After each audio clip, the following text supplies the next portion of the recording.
Siko pelaku komplotan curanmor yang ditangkap Jatan Ras Polda Sumsel ternyata pemain lintas daerah. Dari pemeriksaan polisi, pelaku mengaku beraksi bersama kawannya sebanyak belasan kali. Ya. Selamat ya. Gimana cerita? Sultan Gilang Perdana. Setelah Siko komplotan curanmor ini ditangkap anggota unit 4 Jatan Ras Polda Sumsel. Dari penggeledahan, selain ngamankan barang bukti, polisi juga nemu ke sejumlah alat isop sabu. Dari pemeriksaan oleh polisi, pelaku yang beraksi sama kawannya ternyata sudah beraksi lintas daerah. Dari pengakuannya pada polisi, pelaku sudah beraksi sebanyak 15 TKP. Namun sejauh ini polisi baru mendata 5 ekor laporan polisi.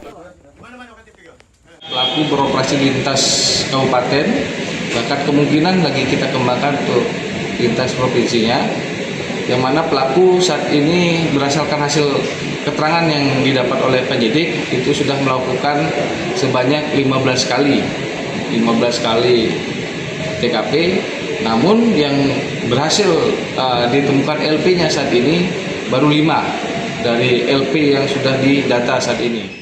Bakni Jatan Ras Polda Sumsel masih melakukan pengembangan untuk mengungkap jaringan komplotan ini dengan menangkap kawan pelaku yang masih berkeliaran termasuk penada hasil kejahatan.